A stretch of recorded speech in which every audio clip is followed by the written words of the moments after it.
Isn't that a bit, well, on the nose? Ha ha ha ha ha. We Glorpidorians are a proud people, Felix. We like to keep things simple.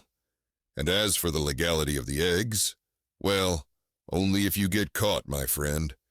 But that's the thrill of it, isn't it? Exploring the unknown, one bite at a time. I suppose so. For those of us who haven't ventured beyond Earth classic cuisine, what are some of the biggest surprises you've encountered in your intergalactic food journey? Surprises? Oh, there have been many, my friend. For instance, did you know that the Xylarians of the Andromeda Galaxy consider deep-fried space kelp to be a delicacy? It's crunchy, it's salty, and it has a tendency to glow in the dark. Quite a party trick, if you ask me. I think I'll stick to glowing cocktails, thanks. And now my microphone seems to think it's a synth pop star. This is going well, but that kelp does sound unique. Can you describe a particularly memorable dish you've tried? Something that truly blew your mind, either in a good way or a never-again kind of way. Ah, the singing mushrooms of Xylos. Now those were an experience.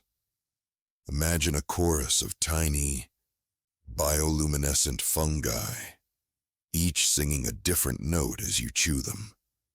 It's like a symphony in your mouth, a culinary opera, if you will.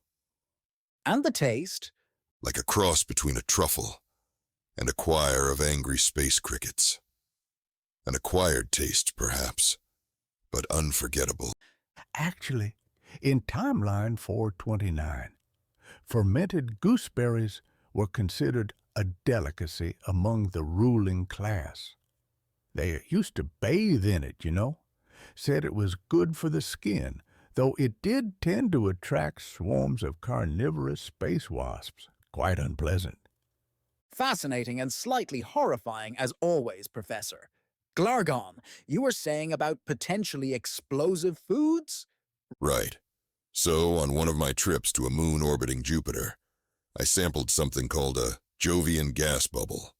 It was like a giant, floating, gelatinous sphere filled with, well, let's just say it was a bit gassy.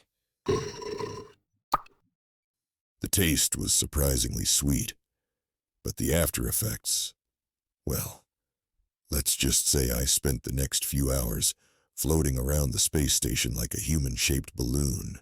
Ha ha ha ha! And now my microphone's decided to add its own echo. This is getting out of hand. I think I'm starting to see a pattern here.